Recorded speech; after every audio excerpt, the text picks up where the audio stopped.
Tanggal berapa tadi sekarang? 4 apa? Ya, Al-Muharram. Sudah berapa tahun kita hidup sampai tanggal 4 Al-Muharram ini? Baik, ada yang 20, 30, 40, 60, 70 tahun. Pertanyaan besarnya, apakah semua waktu yang telah kita lalui semuanya bernilai di hadapan Allah? Yuk, riset membuktikan, walaupun ini masih simpel dan perlu diverifikasi, tapi umumnya para ilmuwan sepakat, rata-rata setengah usia manusia itu digunakan untuk tidur. Rata-rata.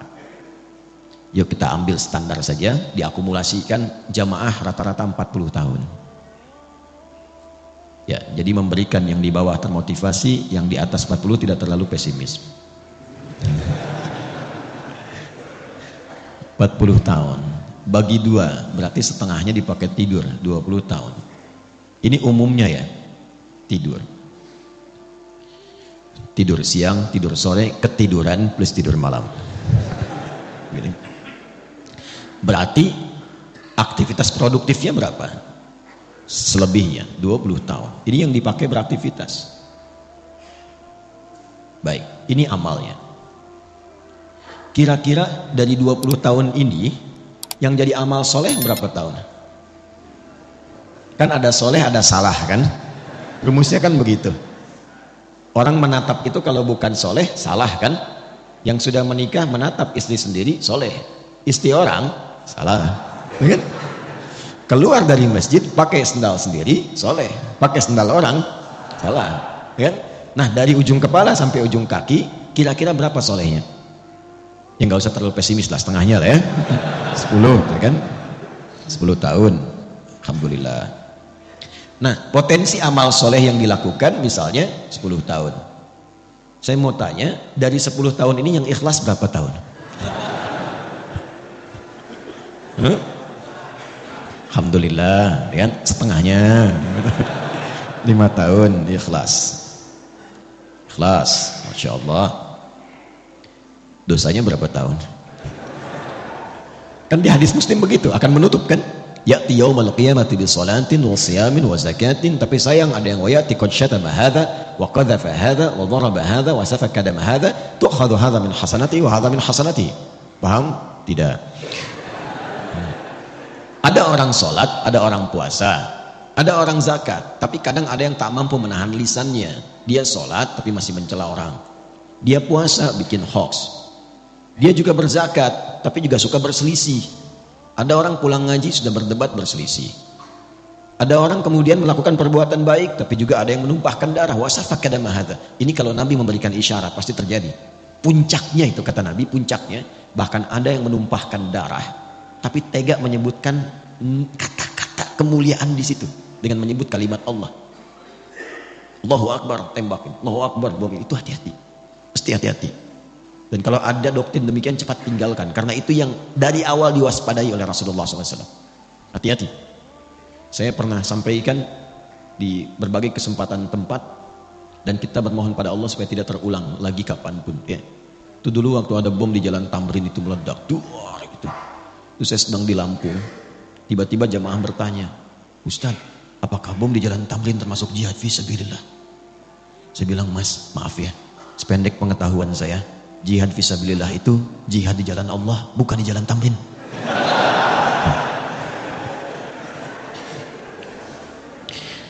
Ya, jadi kalau kita mengukur-ukur kesalahan, rasanya hidup itu pesimis. Kalau kalkulasinya manusia. Tapi kalau kita kembalikan pada hukum Allah, makanya kalau rajin ngaji itu hidupnya cerah. Alhamdulillah di situ ada taubat.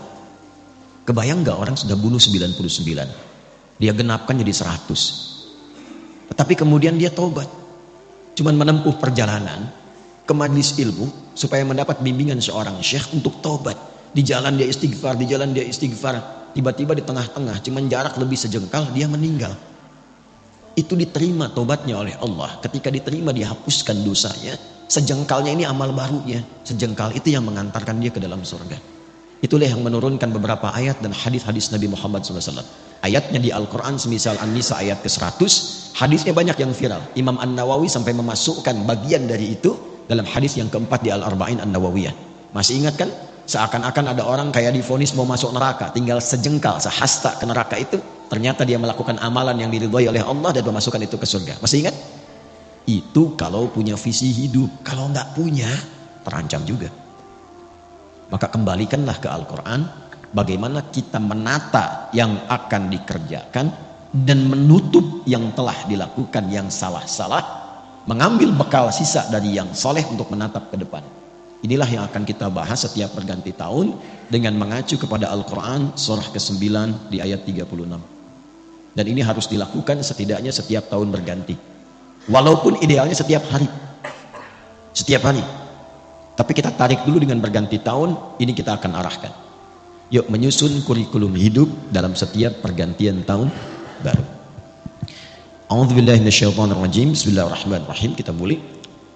Inna iddatash syuhuri 'indallahi 12 syahran fi kitabillah yauma khalaqas samawati wal ard minha arba'atun hurum dzalika ad-dinul qayyim fala tadhlimu fihinna anfusakum. Stop sampai situ dulu di kurikulumnya. Inna harfu nasbin wa taukidin tansibul isma wa tarfa'ul khabara mabniyun 'ala al-fathi la mahalla lahu min al-i'rab. Inna itu huruf yang digunakan dalam bahasa Arab, fungsinya menegaskan informasi, yang menunjukkan informasi ini tidak main-main, isinya serius. Jadi kalau ditemukan inna mengawali ayat Al-Quran, maka cara memahaminya, informasi yang akan Allah sampaikan begitu penting dan serius. Sampai kemudian nasbin, ini ngajinya agak dalam ya. Kalau ngaji biasa itu hanya menunjukkan setelah inna itu nasab. Tapi kalau kita agak dalam ngajinya, nasab itu asalnya menancapkan sesuatu dengan kuat agar tidak goyah. Nasaba rajulu asahu fil ard. Seorang lelaki menancapkan tongkat dengan kuat, saking kuatnya nggak goyah. Jadi kalau ada kalimat informasi dalam Quran, ayat dibuka dengan inna, serius itu, tancapkan informasinya dalam jiwa, jangan goyah. Pegang. Sampai Anda mau bersin, tidak bersin, tetap pegang. Jangan ragu. Yang bersin jawab, nanti beliau jawab lagi, ya. Orang bersin kemudian mengatakan yarhamukallah. Antum jawab apa? Itulah indahnya Islam. Tidak ada kegiatan kecuali dengan kebahagiaan, kebaikan dan doa. Jadi kami waktu belajar ada yang bersin, kemudian dia bilang kan yarhamukallah. Kata dosen kami, yahdini awalan tsumma antum, gitu. Semoga Allah memberikan hidayah pada saya dulu baru kalian. Yuk sini, tancapkan ini dalam jiwamu. Apa yang ingin Allah sampaikan? Ini saking pentingnya. Aku sedang mencipta langit dan bumi, kata Allah. Telah menetapkan aturan bahwa semua kehidupan yang akan dijalani, kita tarik ke bumi dulu, itu akan berlangsung dalam setahun 12 bulan. Jadi komposisi waktunya 1 tahun itu berapa? 12 bulan.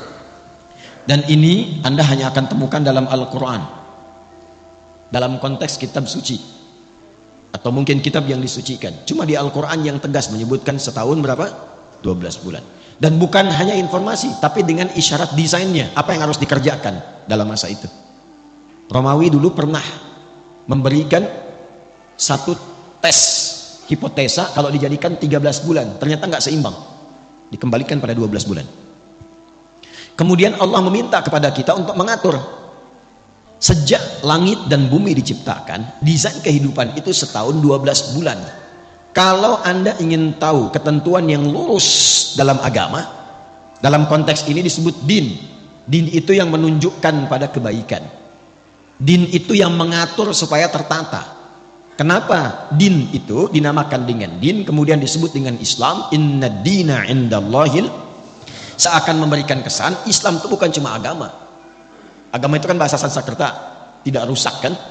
A-nya tidak, agama itu rusak, menjaga supaya tidak rusak. Nah, din itu maknanya lebih daripada itu. Kenapa disebut Islam? Ingin memberikan kesan ketika Anda mengaku Muslim, agama Anda apa? Islam.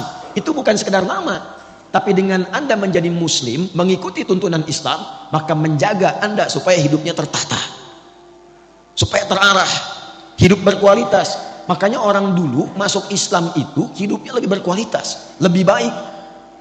Silahkan cek. Kalau dia penuntut ilmu, pasti ilmunya meningkat, jadi lebih pintar, bahkan jenius.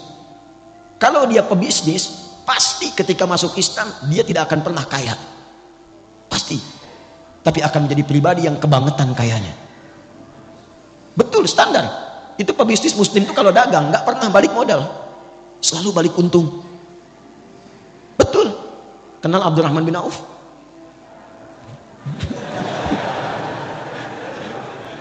Saya nggak akan tanya kenal di mana. Saya itu riset ilmiah. Ini dipertanggungjawabkan dan disidang oleh profesor-profesor di satu kampus. Singkatnya begini, saya riset perbandingan pra-Islam dengan pasca-Islam. Abdurrahman bin Auf, singkatnya saat masuk Islam, itu dalam bisnisnya yang berkah itu, kalau dikonversi ke sekarang, aset dan semuanya, itu nilainya 72.000 triliun. Elon Musk belum ada apa-apa. Dan baru turun kemarin jadi 2.800-an. Jeff Bezos 1.800-an triliun. Itu belum ada apa-apanya, baru kaya. Abdurrahman bin Auf itu kebangetan kayanya. Kebangetan. Kapaknya terbuat dari emas. Tapi masuk surga juga. Ya, daripada miskin gak jelas kan? Gitu. Luar biasa. Jadi semua orang tuh jadi orang hebat. Terus yang tadinya itu angkuh jadi orang yang tegas, yang sombong jadi tawadhu. Semua berubah. Itulah muslim.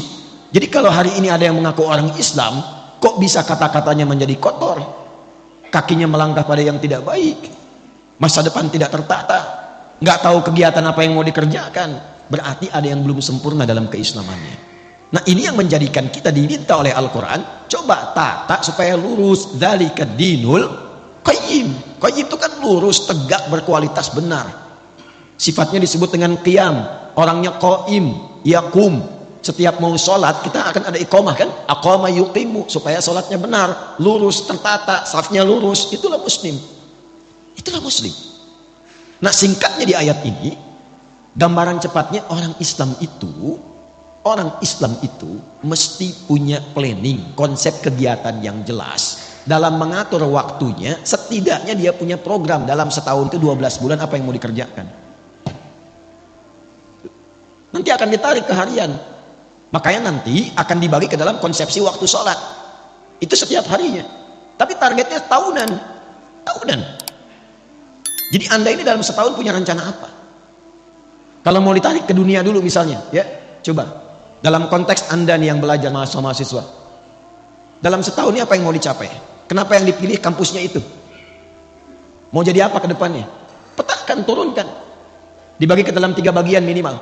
Makanya minha arbaatun hurum. 12 dibagi 4 berapa? 3. Jatuhnya per trimester. 3 bulan, 3 bulan, 3 bulan, bagi 4 bagian, dievaluasi. Sudah tercapai belum? Tercapai belum? Apa yang harus dilengkapi? Apa yang harus dikurangkan? Target IPK berapa? Diturunkan. Bisnis demikian, dalam setahun evaluasinya bagaimana? Itu standarnya, itu paling rendah, paling standar. Nah, semakin tinggi lagi imannya, maka dia melampaui batas-batas dunia. Itu targetnya langsung akhirat. Targetnya langsung apa? Akhirat. Jadi cara menyusunnya begini, mohon izin saya tidak bermaksud mengajari, hanya menuangkan apa yang Al-Quran berikan petunjuk kepada kita. Jadi kalau seorang muslim itu semakin tinggi imannya, semakin kuat imannya, semakin banyak amal solehnya, itu orientasi hidupnya, dia memasang target akhirat dulu, baru tarik ke dunianya. Itu ada di Quran surah 59 ayat 18. Ya ayyuhalladzina amanu taqullaha wal tanzur nafsum ma qaddamat lighad. Ghad di situ akhirat. Ghad di situ maksudnya akhirat. Ya, saya terangkan dengan ilmu nahwu dulu supaya cepat ya. Ya itu huruf panggilan, disebutkan setidaknya 361 kali dalam Al-Quran. Itu memanggil yang mendekat, yang menengah dan jauh. Semua jarak, semua aspek.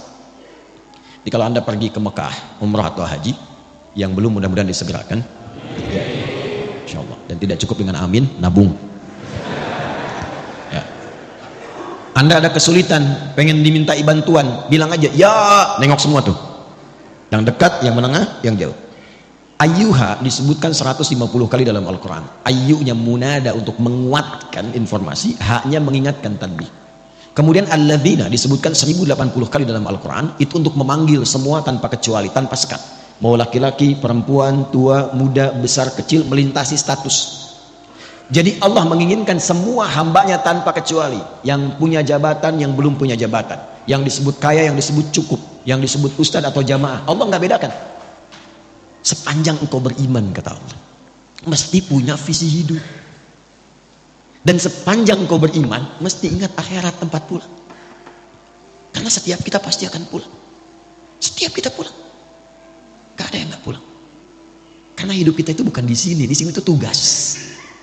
Pulangnya ke sini. Walal akhiratu khairul laka minal ula. Nanti ke sini. Ini bukan tempat kita di sini. Sadari itu, kita terus sedang bertugas.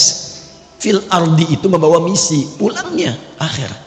Makanya disebut di Quran dengan mayyit. Quran surah 39 ayat 30, innaka mayyitun. Mayyit itu kalau pakai tasydid itu yang akan meninggal. Ya, yang akan wafat. Wafat itu gerbangnya, artinya menjalani masuk gerbang itu untuk masuk ke tempat yang baru, itu yang abadi. Sedikit-sedikit lompatnya. Ini ada mayit begini, ada mayit, itu beda. Kalau mayit pakai tasydid itu masih hidup, tapi akan meninggal. Jelas? Yang akan meninggal. Apa yang menyebabkan dia kemudian meninggal? Ajal tiba. Quran surah 7 ayat 34. Walikulli ummatin ajal. Ketika ajal tiba, apa yang menjadikan kemudian dia wafat? Maut yang datang. Ini semuanya terkorelasi. Ketika datang maut, dia mengambil tasdidnya nih. Ini bukan ilmu takatik ya. Ini seakan ini rohnya ini diambil, maut. Siapa yang ditugaskan? Malakul maut. Quran surah 32 ayat 11. Qul yatawaffakum malakul mautil ladzi wukila bikum. Maut ketika ini diambil jadi sukun. Nah kalau sudah mayitun, meninggal. Kenapa pakai sukun? Sukun itu dari kata sakinah. Sakinah itu tenang.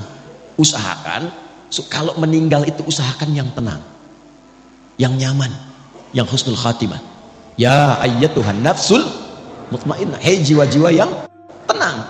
Ya makanya dulu orang Jepang saja waktu bikin film kartun itu dan ditulis dalam tadinya komik ya, Susuke Watanabe itu 96 pernah membuat komik namanya Dragon Ball itu, yang kemudian difilmkan.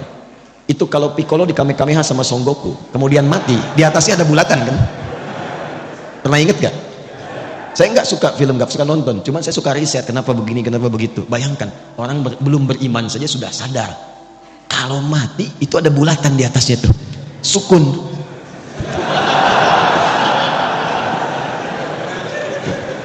Enggak. Tuh. Coba nanti yang belajar bahasa Arab agak dalam belajarnya. Itu di bahasa Arab itu harokat pun ada artinya. Itu harokat. Kenapa sukun, kenapa fathah, kenapa dhammah, kenapa kasrah, itu ada artinya. Jadi kalau panjang waktunya bisa saya bahas. Tapi karena terbatas kita fokus. Kita sampai jam berapa? Ya, insyaallah tidak ada masalah. Anda silahkan sampai zuhur. Saya 6:04 saya pamit. Dan nanti kapan-kapan lagi lah, kapan-kapan. Insyaallah ya. Tapi saya punya cerita singkat dulu. Jadi satu kali saya ke Garut, ini kisah nyata. Lalu dihidangkan, Ustadz ini sukun katanya. Saya bilang bukan Pak, ini kasrah. Kalau sukun dia masih di atas, bulat. Begitu jatuh ke bawah itu kasrah. Bapak belah-belah begini itu fathah. Kalau udah kumpul dhammah. Maka dia pulang ke istrinya, kembali ke dapur, dia katakan, "Mah, kata Pak Ustadz bukan sukun, ini kasrah." Ini kisah nyata ini. Kembali sini. Semakin tinggi imannya dan dia sadar, ya ayyuhalladzina, pakai alladzina, kita ini akan wafat. Dipanggil oleh Allah imannya. Dipanggil, harus punya visi. Baik engkau yang merasa imannya itu, maaf, lemah sehingga jauh dari Allah. Ya, kan orang lemah itu kalau lemah iman rasanya malu kalau mau ibadah, seakan jauh, ya kan? Mau ngaji malu, mau ke masjid malu gitu ya. Ada yang standar menengah, standar. Ada yang kuat, saking kuatnya Masya Allah cepat. Ilustrasi gampangnya itu waktu sholat. Kalau ingin kita mengukur tingkat kekuatan iman, gampang, cek dalam sholat. Itu standar Quran. Quran surah ke-8 ayat kedua, innamal mu'minuna alladzina idza dzukirallahu wajilat qulubuhum. Sungguh insan beriman itu bisa dicek standarnya. Kalau disebutkan nama Allah ada getaran dalam jiwanya. Konfirmasi iman. Nah, Allah menyebutkan namanya itu lewat muadzin dalam adzan, dipanggil adzan itu Adzan dari kata udhun, telinga. Kenapa disebut adzan? Karena lafaz ini satu-satunya yang akan sampai ke telinga 24 jam berputar. Diperdengarkan nama Allah setiap berganti waktu. Baru bangun disebutkan, siang disebutkan, sore disebut, sampai malam. Untuk dilihat standar iman dalam sehari itu bagaimana kualitasnya. Karena kata Nabi, nanti ada yang yusbiqu mu'mina wa yumsi kafirah. Akbar. Ya. Kita ambil misalnya zuhur jam berapa? Subuh jam berapa? 4.24, 4.22, terjadi perbedaan pendapat. Ya kita ambil pas dekat komat lah, 4.25 misalnya. Nah ini kalau adzan 4.25, Allahu Akbar, Allahu Akbar, Anda langsung sadar, ya Allah adzan, saya siap-siap. Nah itu kualitas imannya standar. Standar. Belum kuat. Tapi kalau dari jam 4 Anda sudah siap-siap, belum dipanggil, sudah ada getaran untuk merespon, itulah iman yang kuat. Tapi kalau dipanggil 4.25, Anda baru sadar 5.24. Nah ini yang dimaksud, teman. Tapi ketika berbicara tentang visi dan misi hidup, Allah tidak bedakan, dipanggil semuanya. Hei, baik yang merasa imannya masih lemah, yang menengah ataupun yang kuat, itu Masya Allah. Allah panggil semua dengan engkau mengerjakan ini. Yang lemah akan jadi kuat, yang kuat semakin rekat, dan yang menengah akan semakin dekat dengan Allah Subhanahu wa taala. Wal tanzur nafsum ma qaddamat. Engkau harus punya visi untuk pulang. Jangan-jangan dunianya nyaman, akhiratnya terancam. Maka cara menyusunnya begini. Nah, ini yang paling penting. Kalau kita ingin menjalani aktivitas dunia supaya nyaman, jadi apapun silakan. Ini tidak merubah status Anda. Yang wali kota tetap wali kota, yang camat tetap camat, yang dosen tetap dosen, nggak berubah. Tinggal Anda ingin upgrade atau tidak. Tuh, saking pentingnya bunyi itu ya, mengingatkan. Ya, suruh nanti saya terangkan. Tarik ini sampai ke masa kita sekarang. Dari sini dulu, dari akhirat. Ini kan tempat pulang terakhir kan. Logika sederhananya begini. Kalau kita ingin menempati tempat untuk pulang yang terbaik, sekarang sedang kita beraktivitas, berarti kita siapkan kan tempat yang bagus, kalau pulang nyaman, tempatnya enak dan sebagainya. Nah, Allah sudah menawarkan melalui Rasulullah ada 8 tempat indah saat pulang di akhirat. 8 jenis yang disebut dengan jannah, surga. Jadi surga itu ada 8 jenisnya. Dari mulai yang biasa, tapi maaf, sebiasa-biasanya pun surga. Ya, mala ainan ra'at wala udhunun sami'at wala khatara ala qalbi bashar. Itu indah, ingin apapun celing langsung ada. Itu ada di Al-Baqarah ayat 25. Wa utubihi mutasyabihat. Antum sekarang, waduh lapar nih, udah nunggu dari tadi, kan? Pengen makan, pengen sarapan, pengen macam-macam. Di surga beda. Begitu antum ingat nasi uduk, celing ada.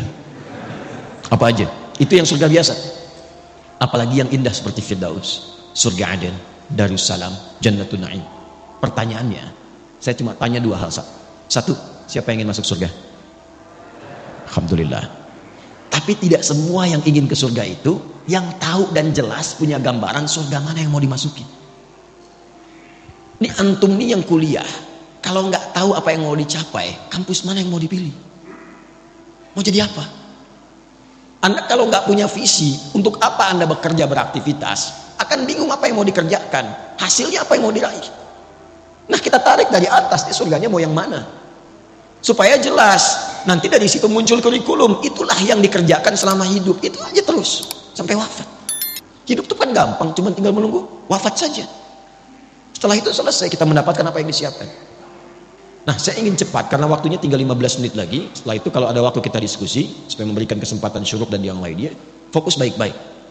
Saya akan cepat dari 8 jenis surga ini kita sepakati dulu jamaah. Mau surga yang mana? Oke ya, gak apa-apa. Saya paham ya. Kan selalu terjadi begitu, nggak ada masalah ya. Nggak ada masalah. Memang rumusnya begitu. Kalau kita mau pilih sesuatu, pilih yang tinggi. Sehingga nanti effortnya dari dalam diri kita itu semakin kuat ingin mencapai. Jadi kalau nggak nyampe, nyangkutnya masih deket-deket. IPK 4, target belajarnya itu kuat. Kalau nggak nyampe, nyangkutnya ya 3,9, 3,8.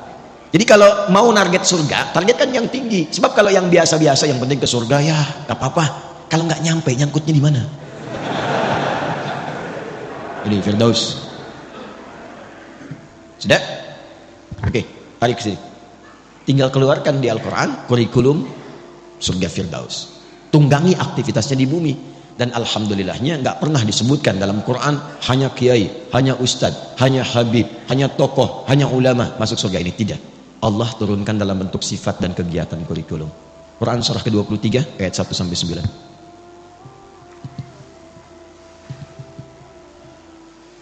Qad aflahal mu'minun alladzina hum fi salatihim, terus sampai Anda dapatkan, perhatikan, ulaika humul warithun alladzina yarithuna al-firdausa hum fiha, dan itu pakai alladzina. Semua berpeluang masuk ke surga situ.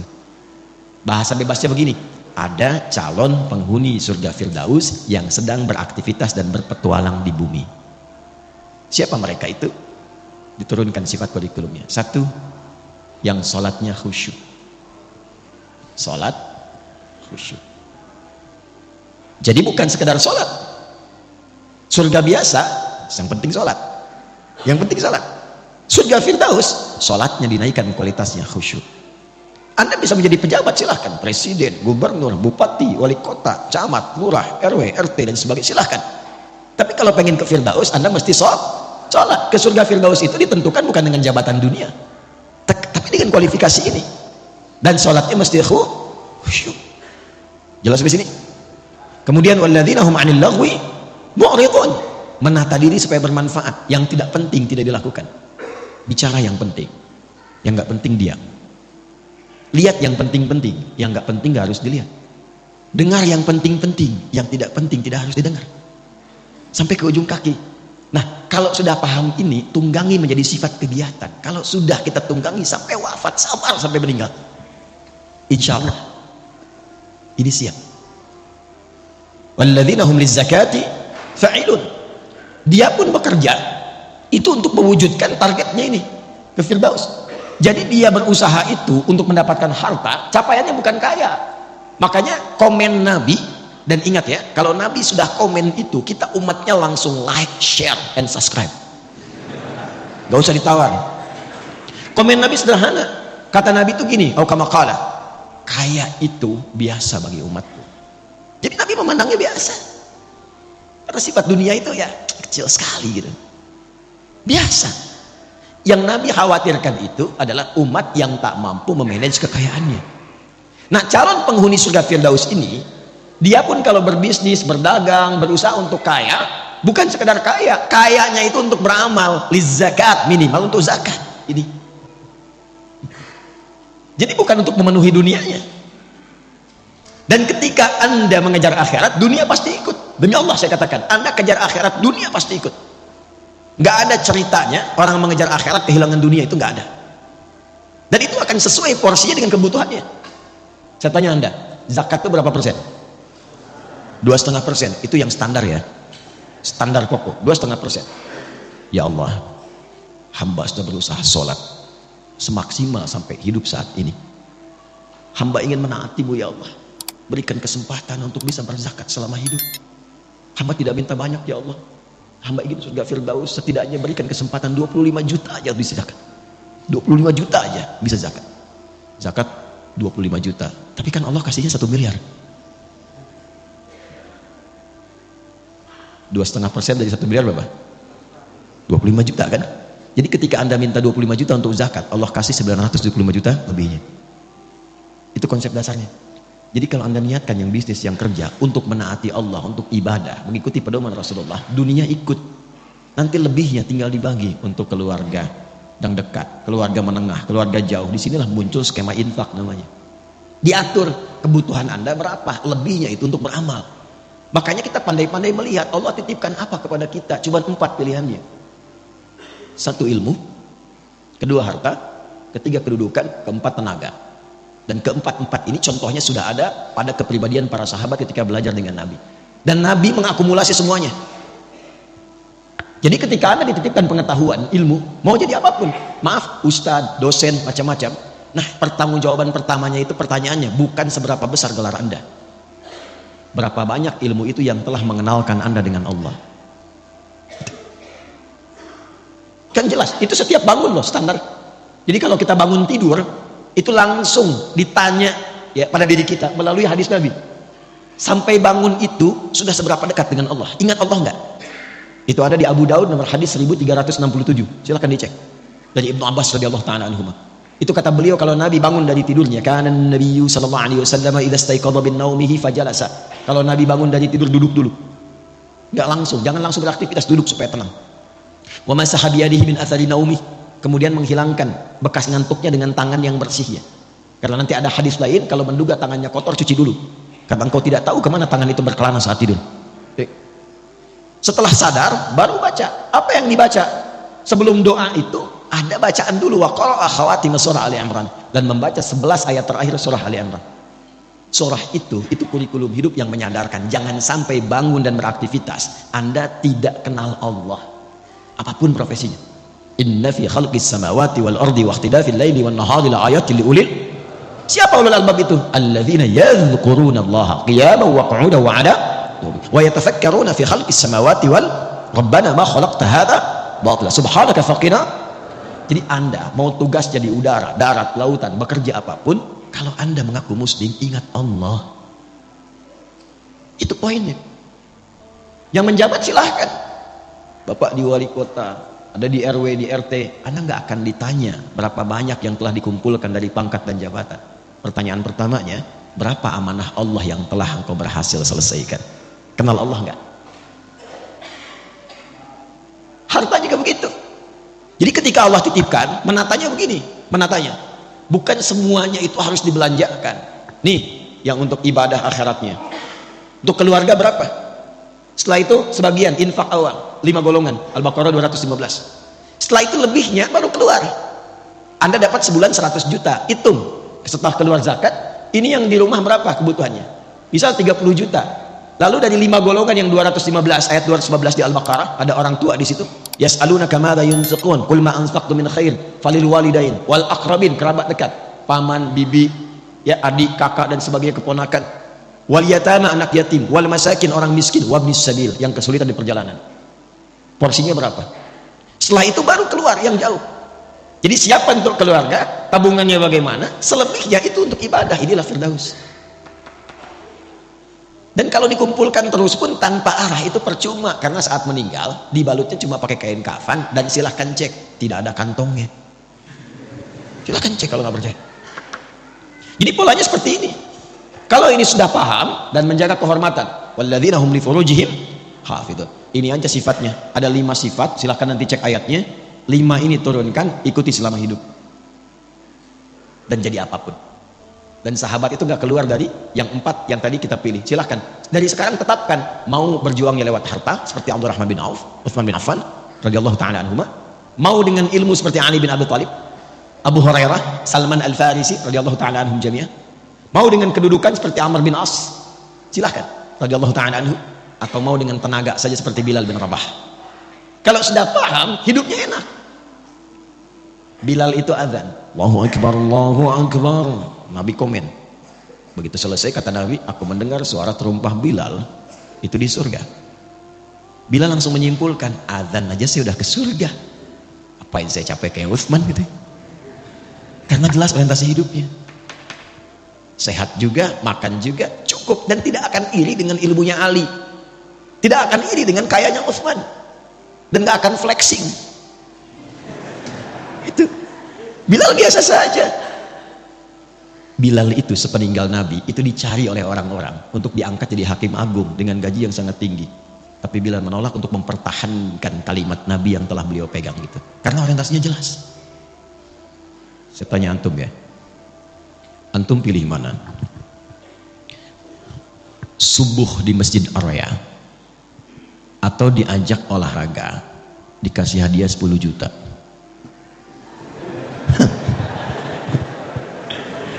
Subuh di Masjid Ar-Raya atau olahraga dikasih hadiah 10 juta? Maaf, pilihan cuma 2, nggak ada yang ketiga. Itu memang nggak mudah.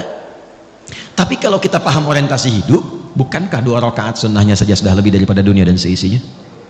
Itu kalau punya orientasi. Kalau nggak jelas, nggak punya pedoman, susah memilihnya. Itu yang menyebabkan ada orang cuman menjadi penjaga toko kok bisa meninggalkan Jumat, bisa nggak sholat. Apa yang mau dicari? Dan meninggal juga. Itu yang menyebabkan kita mesti jelas orientasi. Nah, oleh karena itu orang Islam itu kalau disebut muslim, dia dari bangun tidur, baru bangun tidur itu dia sudah punya rencana. Nih saya petakan dengan cepat ya. Kita bangun tidur baca doanya bagaimana? Alhamdulillahilladzi ahyana ba'dama amatana wa ilaihin. Baik, hadisnya riwayat Mu'adz bin Jabal dan Jundub bin Junadah. Di Al-Bukhari kita temukan. Fokus. Tapi tidak semua yang baca itu paham maksudnya. Alhamdulillahilladzi ahyana. Ya Allah, terima kasih. Segenap ucapan syukur hamba ucapkan syukur kepadamu yang telah memberi kesempatan hidup sampai detik ini. Dan diberikan kesempatan hidup ba'dama amatana. Setelah tadi diwafatkan sementara. Tapi kalau bahasa bebasnya begini, kalau kita ngaji tahu isinya, itu bahasanya begini, ya Allah, bila pun ajal hamba tiba saat tidur tadi, bisa engkau langsung wafatkan. Tapi engkau memberikan kesempatan hamba hidup kembali sampai ajal tiba. Wa ilaihin nusyur. Maka hamba berjanji tidak akan menyia-nyiakan kesempatan hidup sekarang. Hamba akan cari bekal untuk pulang menghadap kepadamu. Itu kalimatnya. Karena itulah ketika bangun dipanggillah oleh Allah.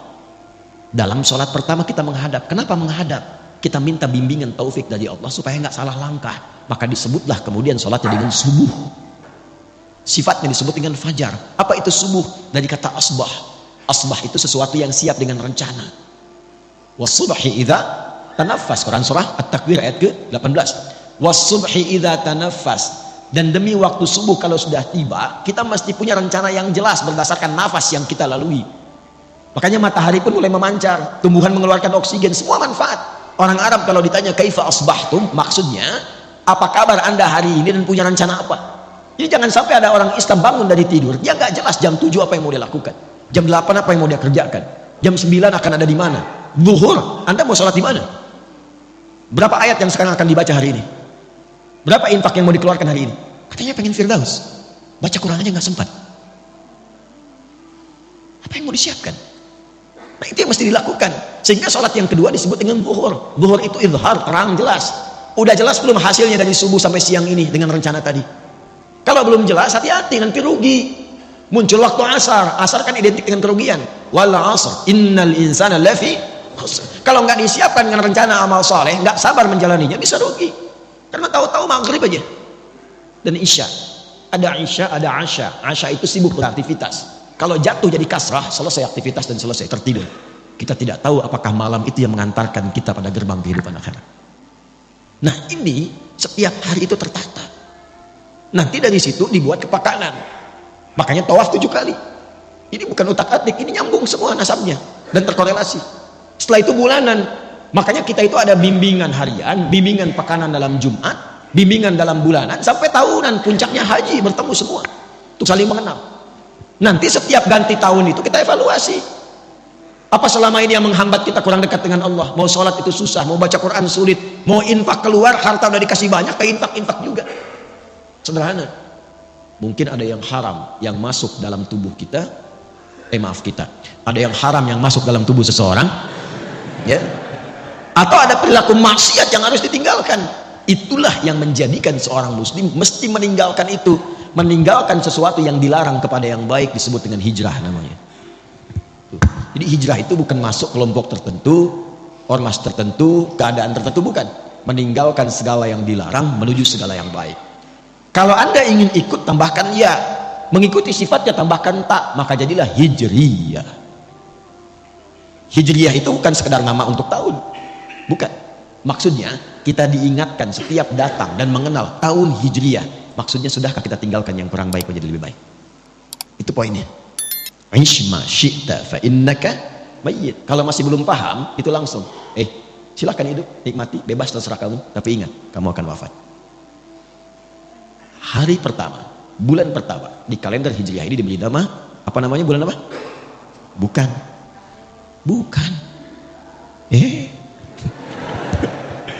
Saya tanya apa Muharram? Bukan, bukan Muharram. Yang tepat itu Al-Muharram. Ya, Al-Muharram. Kalau Muharram itu kegiatan yang diharamkan. Mabuk Muharram. Mencuri muharram, berselisih muharram, bertengkar haram, korupsi muharram. Hukumnya disebut haram. Itu hukumnya. Kalau kita ingin jadikan pada komitmen waktu untuk meninggalkan segala yang dilarang. Saya ingin waktu ini, sekarang ini, saya ingin meninggalkan yang haram dalam pandangan. Saya ingin meninggalkan yang haram dalam perkataan. Maka rubah katanya dari muharram menjadi al-muharram. Jelas? Itulah kenapa disebut al-muharram. Ingin memberikan kesan, kalau ingin berubah menjadi pribadi yang baik, maka yang pertama dilakukan, mulailah dengan meninggalkan segala yang diharamkan oleh Allah dan Rasulnya. Setelah itu bikin resolusi, rencana terbaik untuk setahun ke depan minimal. Makanya nanti di tanggal 10 itu ada puasa untuk mengevaluasi yang setahun berlalu. Bukankah puasa al-muharram itu menggugurkan dosa setahun? Ya kan? Itu mengevaluasi setahun berlalu untuk punya resolusi setahun yang akan datang. Apa yang mau disiapkan ke depan?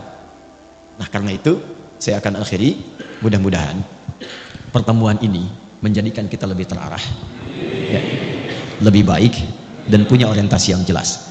Saya akan tutup dengan kisah seorang suku Badui yang datang kepada Nabi SAW. Terdapat dalam hadis riwayat Muslim. Datanglah seorang dari suku Badui, itu padang pasir, pedalaman di Arab, kepada Nabi SAW. Saya bacakan hadisnya. Kama qala jaa a'rabiyyun ila nabi sallallahu alaihi wasallam faqala, maka dia berkata, ya Rasulullah, dullani ala amalin basitin yudkhilunil jannata. Ingat, ini bukan kampung lagi, yang paling kampung di Arab. Dia datang kepada Nabi, dia mengatakan, ya Rasulullah, tolong tunjukkan padaku satu amalan yang ringan aja, nggak usah berat-berat, yang penting hamba bisa ke surga. Pinter ya, pinter, secara ekonomi benar, modal sedikit keuntungan banyak kan. Kata Nabi, singkat, cukupkan yang fardu saja. Kalau engkau ingin sholat, cukup fardu, kecuali engkau ingin tambah dengan sunnah. Puasa yang fardu saja, Ramadan. Kalau engkau ingin tambah, sunnah. Harta kalau ada, yang fardu saja, zakat. Kalau mau pengen tambah, illa anta tawwa, sunnah. Yang mengagetkan begini, kata orang ini, ya Rasulullah, saya akan konsisten dengan yang fardu aja. Jadi selama hidup, dia sholat fardu aja, gak pernah sholat sunnah. Puasanya Ramadan saja, nggak ngerjakan puasa sunnah. Tapi juga saya akan konsisten meninggalkan maksiat, jaga diri. Lalu tiba-tiba dia pergi, thumman talaqa. Perhatikan komen Nabi di sini. Qad aflaha in sadaqa au dakhala al-jannata in sadaqa. Kalau dia komit, konsisten dengan apa yang dia katakan tadi, dia akan masuk surga. Tapi kalimatnya jannah. Ya, jannah, tidak menyebutkan firdaus, bukan adem. Karena memang Nabi membalas keinginannya, yang penting ke surga. Jadi sebetulnya simpel. Dia mengerjakan kegiatannya yang sederhana, yang biasa-biasa, tapi visinya tinggi. Nah, cuman dia mengetahui keadaannya. Dia paham, dia itu nggak sanggup sholat sunnah tahajud karena tinggalnya nomaden, pindah-pindah. Kadang-kadang malamnya ada badai, terganggu. Maka dia komit dengan yang fardu. Dia mungkin tidak kerjakan sunnah, tapi dia tinggalkan maksiat. Tapi antum tidak harus pilih seperti dia. Kenapa? Karena tantangan mereka dengan kita beda. Di padang pasir, maksiat apa yang mau dilakukan? Lihat onta nggak pakai baju, emang begitu. Pemandangannya ya gersang saja. Jadi potensi maksiatnya kecil, tinggal nata diri saja. Sekarang antum buka HP sudah maksiat. Oke. Jalan baliho aurat terbuka, lihat. Nggak sengaja, tapi gini lagi. Benar nggak ya? Salah. Maka kita harus punya visi yang lebih besar lagi. Ya, maka saya bandingkan sebelum saya akhiri. Ini saya selalu sampaikan yang nyata-nyata. Kalau bukan Quran hadis, yang ini kisah yang saya alami sendiri. Antum ini datang, Masya Allah, masjid bagus. Semoga Allah berkahi semua. Fasilitas enak, komplek baik. Jadi saya mau tutup ya, cuma untuk menggugah kita semua saja. Saya ingin ajarkan pada anak saya dulu, bagaimana sirah Nabi. Dari mulai dasar saat menggembala kambing. Maka saya ajak anak saya itu ke satu puncak bukit. Karena saya dengar ada orang soleh memelihara kambing. Saya ajak dengan istri, dengan keluarga, situ. Singkatnya sampai di atas, Masya Allah itu orang luar biasa. Tinggal di perbukitan, tapi ketika datang tamu semua diada-adakan.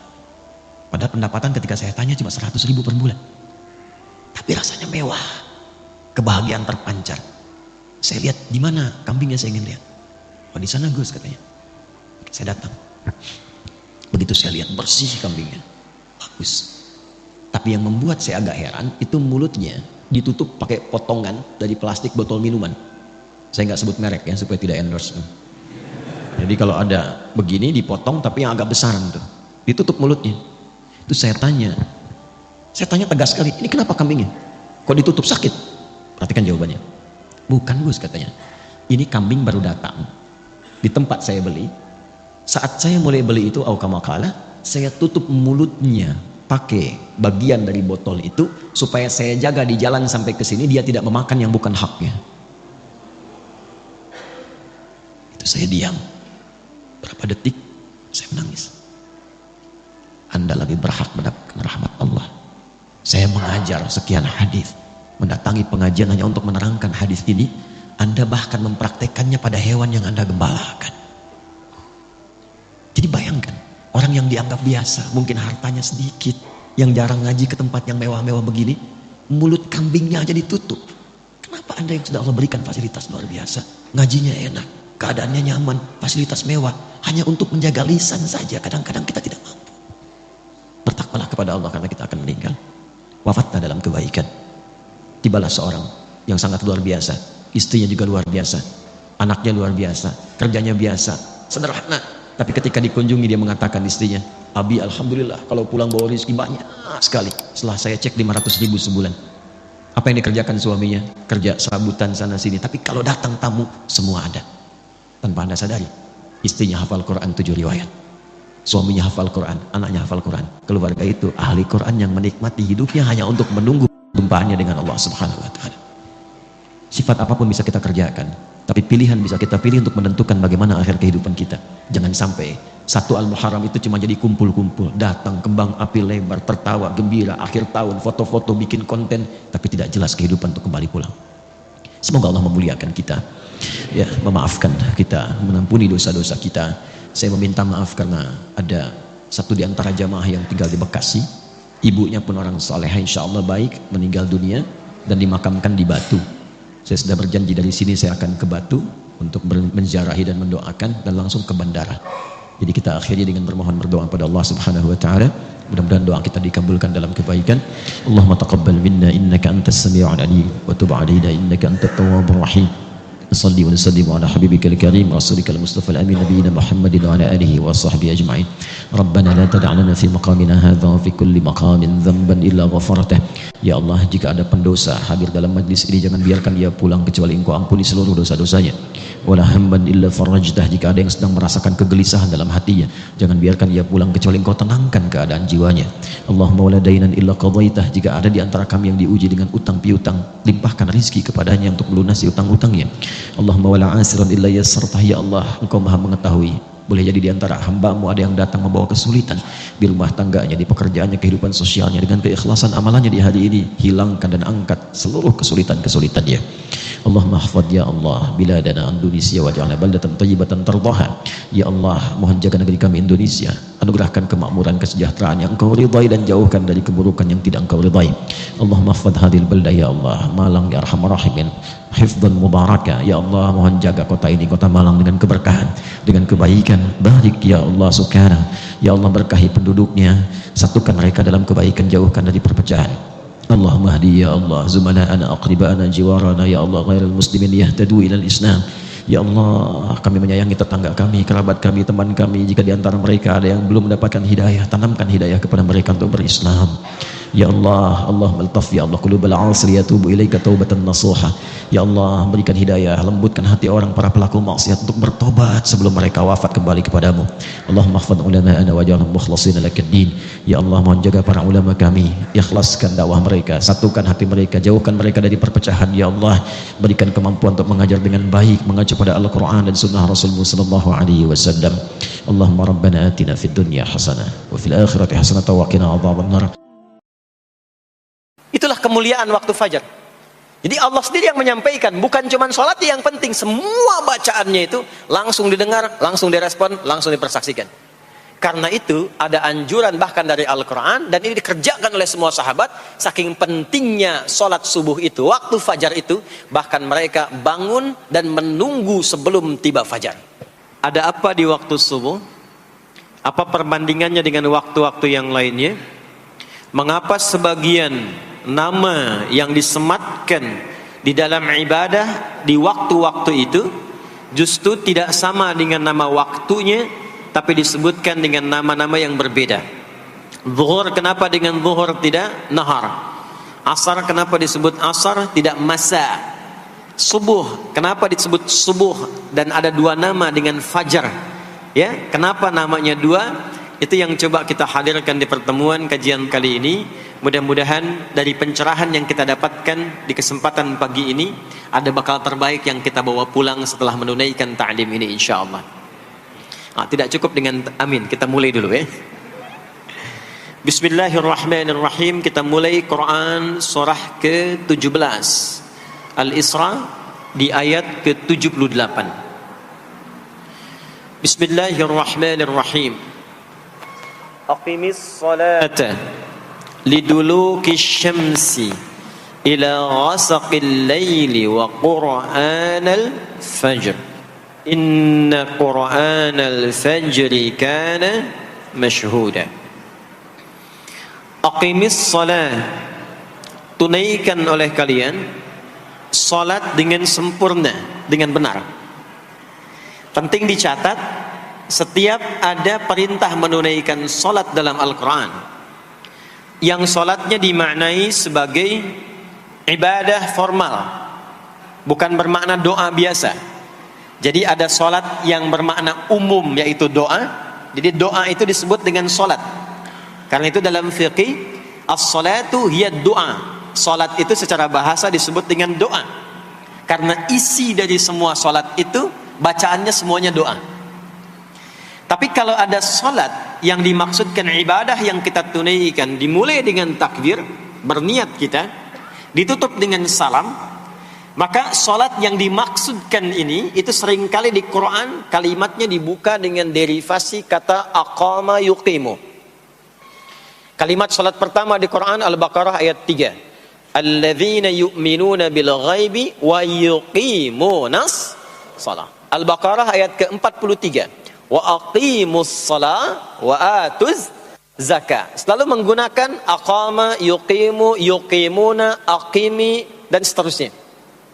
Termasuk di Quran surah ke-17 Al-Isra ayat 78. Aqimis salata, menggunakan kata aqim. Apa itu aqim? Aqama, yuqimu, yuqimuna, aqim itu artinya menunaikan dengan sempurna, sesuai dengan ketentuan yang diberlakukan, tegak sempurna. Jadi ketika Allah meminta kita menunaikan salat, salat yang diinginkan itu kata Allah bukan salat biasa saja, bukan sekedar bertakbir kemudian ditutup dengan salam. Ada ketentuannya, ada aturan-aturannya. Karena itu ketika Allah meminta kita menunaikan salat, setelah menggunakan kata aqim, aqimu, yuqimuna, kalimat salatnya menggunakan alif lam. Kalau Bapak Ibu cek silakan, rata-rata ada alif lamnya. Ya, tidak berdiri sendiri. Alladzina yu'minuna bil ghaibi wa yuqimunas shalah, ada alif lamnya. Wa aqimus shalah wa atuz zakah. Wasta'inu bis sabri was shalah, ada alif lamnya. Nah, alif lam itu diantara fungsinya dalam bahasa Arab, ada yang berfungsi sebagai ta'rif. Ta'rif itu seperti artikel the dalam bahasa Inggris. Ya, car itu banyak di luar, mobil. There are so many cars outside. Itu banyak sekali kendaraan di luar. Tapi kalau kita katakan the car, ya, yang ini bukan yang lain. As-shalah, kenapa menggunakan alif lam? Memberikan kesan yang diinginkan itu salat yang sesuai aturannya. Salat yang sesuai dengan ketentuannya. Karena itu di era Nabi SAW, boleh dicatat nanti hadisnya riwayat Muslim, nomor hadis 397, yang meriwayatkan nanti sahabat Abu Hurairah radhiyallahu taala anhu. Pelaku yang mengalami ini namanya Khalad bin Rafi' Az-Zuraiqi. Dikisahkan datang seorang sahabat, ya, Nabi SAW. Kemudian dakhala ila al-Masjid Nabawi, kemudian masuk ke Masjid Nabi, fa shala bi jambin Nabi sallallahu alaihi wasallam. Maka ia salat di samping Nabi sallallahu alaihi wasallam, wan nabiyyu fi nahiyatin ukhra min al-masjid. Sedangkan Nabi di sisi yang lain di masjid itu. Kalau diilustrasikan, dia masuk ke masjid, kemudian Nabi di satu sisi yang lain. Kemudian dia salat. Kemudian ketika dia selesai, falamma sallama yaminan wa syamala, thumma atan nabiyya sallallahu alaihi wasallam. Ketika dia salam ke kanan dan ke kiri, lalu mendatangi Nabi sallallahu alaihi wasallam. Faqala, dia berkata, "Assalamu alayka ya Rasulullah." Ya, "Assalamu alayka ya Rasulullah." Kata Nabi, "Wa alaikassalam wa rahmatullah. Irji' shalli fa innaka lam tusalli." Kata Nabi, "Wa alaikassalam wa rahmatullah." Kamu salat lagi karena engkau belum salat. Padahal sudah salam. Fa'ada salatahu, kemudian dia mengulang salatnya. Thumma atan nabiyya, dia datang lagi ke Nabi SAW. Dia berkata, "Assalamu alayka ya Rasulullah." Dijawab dengan jawaban yang sama. Kata Nabi, "Wa alaikassalam wa rahmatullah. Irji' salli fa innaka lam tusalli." Kamu balik lagi salat karena engkau belum salat. Padahal sudah salam. Maka dia melakukan itu sampai 3 kali. Sampai dia berkata, "Ya Rasulullah, ma uhsinu ghairah." Ya Rasulullah, ini yang bisa saya kerjakan. Kalau ada yang kurang, alimni, mohon ajarkan saya bagaimana sholat yang sesuai aturan yang benar itu. Maka diajarkanlah oleh Nabi, bahkan sejak wudu. Idza qumta ilas shalah. Kembali muncul kalimat tadi, aqama yuqimu. Kata Nabi, jika engkau sholatnya ingin sempurna, fa asbighil wudu, maka mulai dengan wudu yang sempurna. Maka biasanya orang kelihatan dari wudunya. Orang yang baik sholatnya itu mulai kelihatan dari sejak wudunya. Jadi kalau wudunya tidak sempurna, buru-buru, yang dibasuh tidak sempurna, itu pasti akan berdampak kepada sholatnya.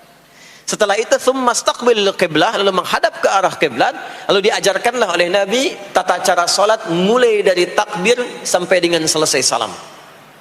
Nah, sholat seperti ini, jika benar oleh kita diikuti, jadi fokus baik-baik di sini, benar-benar diikuti oleh kita, aturannya dari mulai wudu sampai dengan salam, maka Allah akan berkenan memberikan 5 kemuliaan yang dicurahkan pada seorang hamba saat di dunia.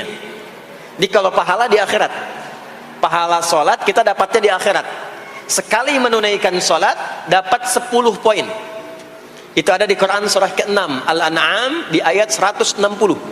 Man jaa bil hasanati falahu asyru amthaliha. Siapa yang mengerjakan perbuatan hasanah, perbuatan baik yang punya nilai pahala, maka diberikan nilainya 10.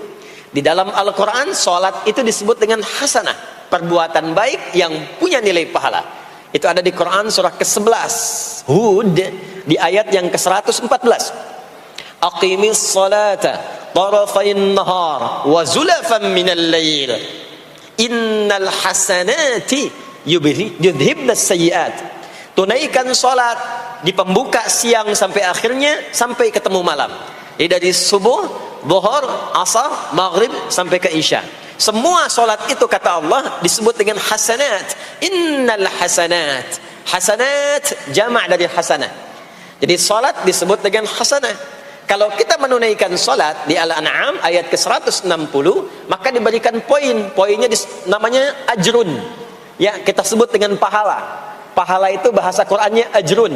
Di Quran surah At-Tin, lahum ajrun ghairu memnun. Begitu kita mengerjakan amal soleh, maka diberikan pahalanya. Perbuatan amal solehnya disebut dengan hasanah, pahalanya disebut dengan ajrun. 10 itu ngitungnya bukan begini, bukan 1, 2, 3, 4, itu terlalu sedikit. Di hadis Muslim, ukuran 1 keduanya 500 tahun, 2 ketiganya 500 tahun, 3 keempatnya 500 tahun. Jadi sekali kita menunaikan sholat, 10 nilainya, setiap 10 itu 1 keduanya 500 tahun, 2 ketiganya 500 tahun. Kalau ditunaikan di masjid, ya, ditunaikan di masjid, nanti dapat lagi tambahan pahalanya. Baru masuk datang ke masjid dengan niat sholat, bukan yang lain ya. Kan ada orang yang kadang ke masjid niatnya tidak sempurna ibadah, mungkin janjian ketemu teman, ya, akhi, bro, ketemuan yuk, ya. Di mana? Di Pondok Indah aja, sambil sholat zuhur. Sambil sholat zuhur. Jadi sholatnya sambil, ya, nyambi itu, ya. Substansinya mau ketemu kan? Agenda intinya ketemuan sambil sholat zuhur. Nah, kalau kita niatkan mutlak untuk ibadah, apapun itu, mau sholat, mau baca Quran, mau i'tikaf, itu baru datang. baru menginjakkan masjid, masuk dengan kaki kanan, baru datang, itu sudah dicatatkan 25 kebaikan. Belum apa-ngapain. Jarak satu keduanya tadi 500 tahun, dua ketiga 500 tahun. Kalau dilakukan sholatnya berjamaah, maka dapat tambahan 27, kalikan 27. Sudah dapat 10, 10 kali 27 berapa tuh? Ya, 270. Setiap satunya kalikan 500 tahun. Maka sholat di masjid itu bukan main-main. Itu kelihatannya nanti dua. Saat sakaratul maut, pahala itu ditampakkan. Jadi pahala itu bukan sekarang. Pahala itu saat kita pulang. Nanti begitu akan meninggal, ditampakkan itu. Ya, pahala yang telah kita kerjakan itu dalam bentuk amal yang diridhoi oleh Allah. Makanya orang-orang yang rajin beramal saleh, ya, hasanahnya banyak, itu hidupnya tenang. Karena dia merasa tenang, jiwanya pun tenang. Ketika pulang pun dia berada dalam ketenangan. Itu yang menjadikan dia kadang senyum. Ada orang yang akan meninggal itu senyum. Ya, sedang baca Quran, ada yang sedang duduk, ada yang sedang ngaji, ada yang sedang sholat. Saking tenangnya, panggilannya pun tenang. Quran surah 89 ayat ke-27 sampai ayat 30. Ya ayyatuhan nafsul mutmainnah, hei jiwa-jiwa yang tenang, irji'i ila rabbiki radiyatan mardiyah, cepat pulang, aku sudah ridha dengan amalmu, engkau pun akan ridha dengan pemberianku. Fadkhuli fi ibadi, masuk golongan hambaku. Ibad itu jama' dari kata abdun. Abdun itu adalah nama bagi hamba yang senantiasa memperbanyak ibadah. Ketika dia ibadah punya hasanat, maka dikonfirmasi saat pulangnya, ditampakkan hasanatnya, ditampakkan hasil pahalanya. Itu yang menjadikan, pernah dengar Sayyidah Asyah, Siti Asyah? Siapa beliau? Istrinya Fir'aun kan? Ya, kan ada kisah viral dalam Al-Quran. Ketika beliau akan dieksekusi oleh Fir'aun, la'natullahi alaihi, Fir'aun itu akan mengadab, akan menghukum istrinya sendiri, Sayyidah Asyah. Ketika akan disiksa dan sudah diikat dalam tiang itu, akan disiksa, maka beliau berdoa, Siti Asyah itu, dan doanya diviralkan di Al-Quran. Rabbi bnili indaka baitan fil jannah wa najjini min fir'auna wa amali. Ya Allah, aku telah berislam, mempertahankan akidahku saat ini sampai dengan sekarang. Maka mohon ya Allah, berikan kepadaku anugerah di surga nanti, bangunkan satu istana di surga, dan selamatkan aku dari buruknya siksa Fir'aun, sehingga menjadi tanda bagi orang-orang yang akan beriman, bahwa beriman itu menyenangkan. Maka apa yang terjadi? Saat sakaratul maut itu ditampakkanlah oleh Allah istana di surganya, maka dia tersenyum. Dalam senyum itu Fir'aun kan gak ada imannya, jadi gak ada koneksinya. Maka mulai menghardik, kata Fir'aun, ini perempuan mau dieksekusi kok malah senyum. Dia nggak tahu kalau dalam keadaan itu surganya sedang ditampakkan, istananya ditampakkan. Maka meninggallah beliau dalam keadaan sedang menatap istana surganya. Ya, dan berhasil wafat dalam husnul khatimah, dan Fir'aun tidak mencelakai, tidak menghukum, tidak menyiksa beliau itu kecuali dalam keadaan sudah wafat. Ya, ini tak terasa lagi. Itulah orang-orang yang saleh, orang-orang yang punya banyak hasanah, ditampakkan sakaratul mautnya, lalu dihisab nanti baru dikonfirmasi. Maka sekarang diberitakan sebagai ilmal yaqin, saat sakaratul maut diperlihatkan sebagai ainal yaqin, saat masuk nanti ke surga dirasakan sebagai haqqul yaqin. Maka ada ilmal yaqin, ainal yaqin, haqqul yaqin. Itulah yang menjadikan kita sering berdoa supaya semua kegiatan dunianya menjadi hasanah, dan di akhirat dikonfirmasi lagi hasanahnya. Ada di Al-Baqarah surah kedua di ayat ke-201. Wa minhum may yaqulu rabbana atina fid dunya hasanah wa fil akhirati hasanah wa qina adzabannar. Nah, perbuatan hasanah yang pertama itu salat. Jadi ketika kita salat ada pahala. Pahala itu urusan akhirat. Nanti ketika meninggal dapat. Itu bekal pulang. Kita gambarkan nih supaya enggak bingung ya. Yuk, kita ilustrasikan sejenak ya. Bismillah. Bapak Ibu kelihatan ini ya? Ibu kelihatan Bu ini? Alhamdulillah, alhamdulillah. Ini pejuang subuh belum ditulis sudah kelihatan ya. Alam itu kan yang kita tinggali, kita rasakan, dan nanti yang kita yakini ada 3 kan? Ini sering saya sampaikan belakangan ini di beberapa kesempatan. 1, Sekarang ada yang disebut dengan ardun, al-ard, yang kita terjemahkan dengan bumi tempat kita tinggal. Sekarang, ya, sekarang kita ada di mana? Di Masjid Pondok Indah, ya. Bagian dari bumi. Ini di bumi. Sifatnya disebut dengan dunia.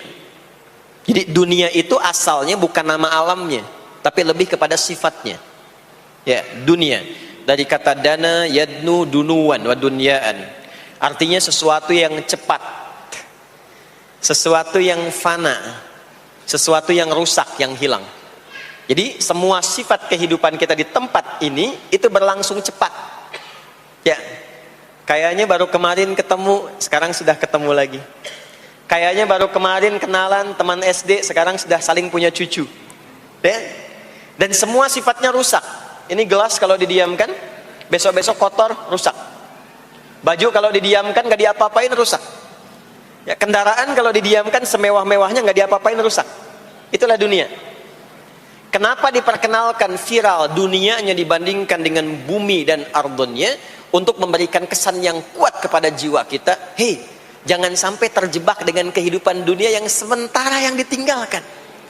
Jangan memperebutkan sesuatu yang rusak. Jangan berselisih pada sesuatu yang hilang. Ya, kan sekarang banyak orang aneh ya, memperebutkan sesuatu yang pada akhirnya yang diperebutkan itu rusak sendiri. Ya, memperebutkan sesuatu, berselisih pada sesuatu yang akan ditinggalkan, kan sama-sama meninggal. Untuk apa memperselisihkan sesuatu yang akan ditinggalkan? Kok bisa berantem, berselisih, saling mencela pada sesuatu yang sama-sama akan ditinggalkan? Itulah kenapa sering dipopulerkan dengan nama dunia. Dunia, ingat ya, kita tinggal di dunia ini. Maksudnya apa? Hei, hidupmu sementara.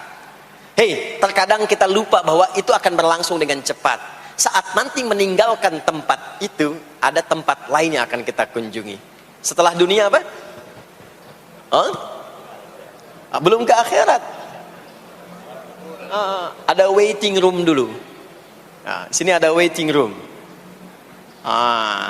Tempat nunggu sementara sebelum nanti ke alam yang ketiga. Namanya disebut dengan kubur. Afala ya'lamu idza bu'thira ma fil kubur. Surah apa itu? Surah Al-Adiyat, surah ke-100 di ayat yang ke-9.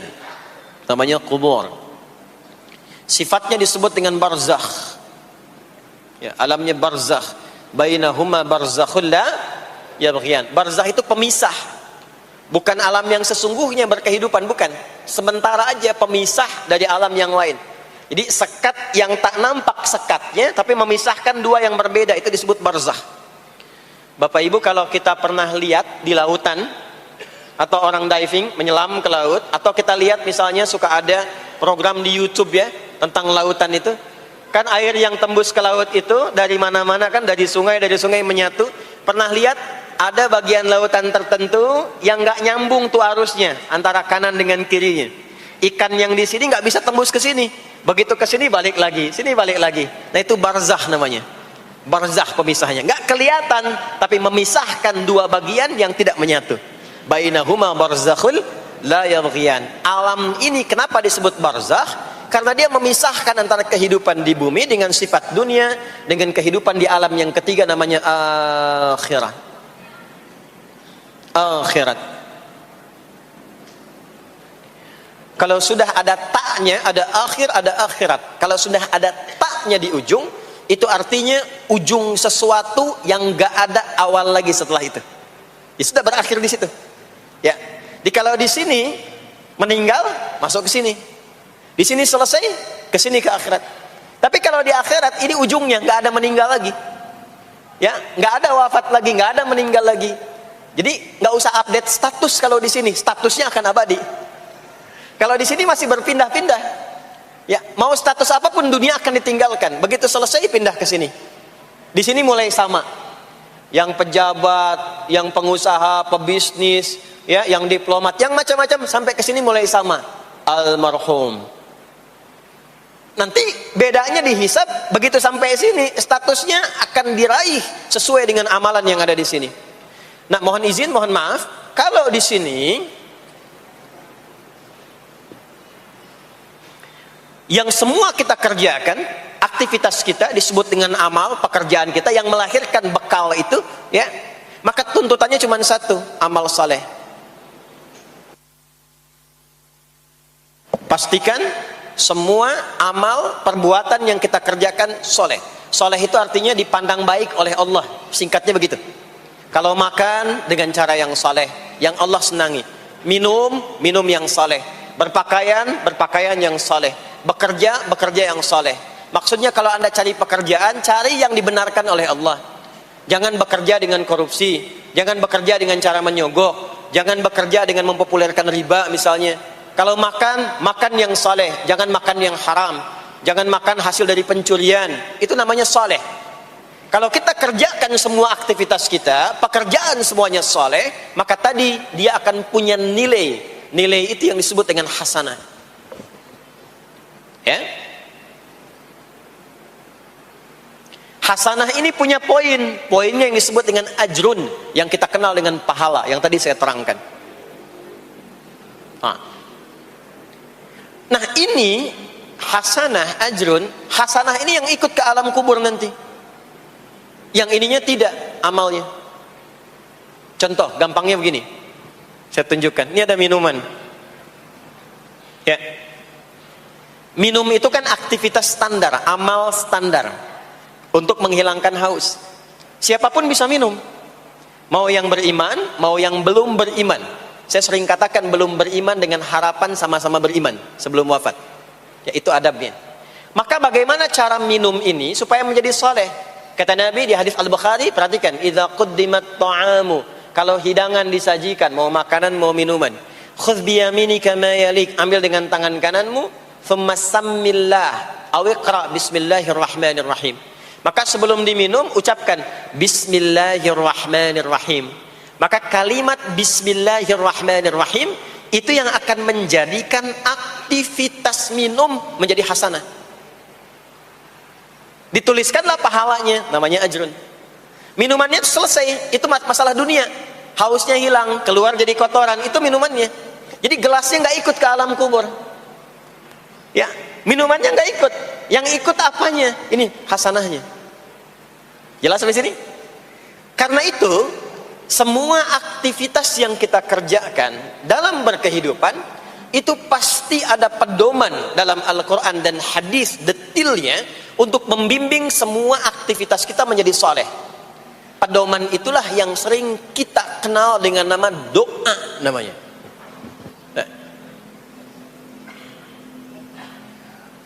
Silahkan Bapak Ibu cek, tidak ada satu pun di dalam Islam aktivitas yang dikerjakan kecuali bersanding dengan doa di dalamnya.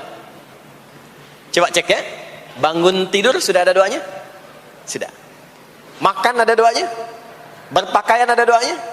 Dan kalau kita mau jujur, itu semua aktivitas doanya nggak sama. Bangun tidur dengan mau tidur sama nggak doanya? Bahkan urusan ke masjid nih, masuk masjid ada doanya nggak? Kakinya diatur kan? Kanan. Keluar masjid ada doanya. Doa masuk dengan keluar sama nggak? Beda. Ada yang mau ke toilet ya, masuk toilet, kakinya diatur nggak? Kaki apa masuknya? Kiri. Keluar? Ada doanya nggak? Nah, perkara ke toilet pun bisa jadi amal soleh. Karena semua yang dikerjakan dalam Islam itu bernilai. Allah itu ingin mendidik kita, jangan sampai melakukan sesuatu yang tidak ada manfaatnya. Dan kalau sudah ada manfaat, jangan tanggung. Jangan hanya jadikan kegiatan itu terbatas pada satu alam saja. Dunia dapat tapi alam kubur gak dapat. Dunia dapat tapi akhirat gak punya bekal. Gimana nanti pulang ke akhiratnya? Ya, saya mau tanya sebentar. Maaf ya, kita yakin gak bahwa kita akan meninggal? Saya ulang, yakin gak akan meninggal? Baik, sekarang pertanyaannya, kalau sekiranya meninggal, pindah alam atau tidak? Pindah kan?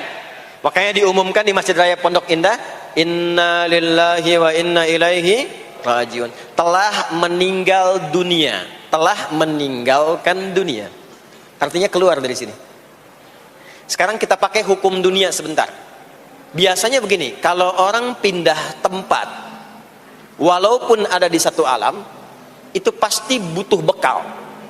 Dan kadang bekalnya nggak sama. Contoh, nanti Ramadan, setelah itu masuk Idul Fitri. Biasanya ada mudik ya. Mungkin nggak mudik kalau nggak ada bekal? Saya sering perhatikan setiap tahun, orang itu mau mudik kalau ada bekalnya. Masya Allah, cuman motornya bebek, ya. Tapi kan bekalnya ada yang singa, ada yang sapi, ya. Itu ditambah lagi pelepah pisang, kasih dus lagi, kasih tulisan, sayang tunggu aku pulang, gitu kan? Kan dikumpulkan kan?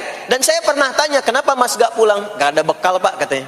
Jadi orang mau pindah tempat saja, itu perlu ada bekal. Anda kesini kalau nggak ada bekal nggak mungkin sampai. Sekarang kalau pindah dari Indonesia ke Singapura, sama nggak mata uangnya? Beda. Di Malaysia sama nggak? Semakin jauh ke Saudi, ke Amerika, hukumnya mengatakan setiap pindah tempat pasti bekalnya beda. Jangan pernah kita mengharapkan atau membuat hukum sendiri ketika pindah tempat. Jadi sesama dunia saja tempatnya, bekalnya sudah beda. Sekarang Anda menginginkan pindah alam dari dunia ke kuburan, bekalnya pengen sama, mustahil. Makanya sejak kita meninggalkan dunia, semua paket dunia tanggal di atas. Pindah ke bawah, selesai. Nih bajunya ini gak akan ikut nih. Ganti. Ya, namanya kafan kan? Dan di kafan itu sudah gak ada kantongnya. Coba dicek tuh, ada kantongnya gak kan kafan tuh? Gak ada. Dan ini gak akan dibawa nih handphone yang bagus, lagi dipakai ngerekam nih. Gak akan ikut. Ah, saya mau dipakai aja, ntar kalau malaikat nanya, man buka. Nih, sudah pernah ikut kajian. Rombongan Ustaz Adi. Ya, beda, ini beda alam. Maka yang ikut apanya? Yang ikut tuh hasanahnya, value-nya, nilai kebaikannya. Ini yang kita yakini, ini yang kita imani. Jadi mumpung masih ada kehidupan, perbanyak. Kalau dulu sadar banyak yang salah, sekarang sisanya ganti dengan yang soleh. Kalau sudah diperlihatkan, sekarang kan banyak yang viral di YouTube, dilihat, didengar oleh telinga kita, disimak oleh kita, orang meninggal sedang sholat, orang meninggal setelah menjadi pemulung kebaikan, orang meninggal dalam keadaan baca Quran, diperlihatkan di mata kita. Kok bisa buka YouTube yang keluar di beranda itu? Itu kan hidayah. Jadi kalau sudah ditampakkan di depan mata, ya, didengar oleh kita, terlihat langsung, maka yang disadari salah yang dulu ganti dengan yang soleh sekarang. Kalau tidak kita lakukan, maka rugi kita saat pulang. Ini yang dimaksud surah ke-103. Wal asr. Innal insana lafi khusr. Illa alladhina amanu wa amilus salihat. Amal saleh. Nah, ini nanti yang dibawa pulang ke sini. Ya, sini. Nah, bagaimana melatih supaya semua kegiatan kita itu jadi soleh? Gimana latihannya? Karena nggak mudah untuk melakukan itu. Belum tentu bangun itu langsung soleh, itu belum tentu. Belum tentu kita makan itu mendapatkan sumber yang benar, dengan cara yang benar. Bagaimana melatihnya?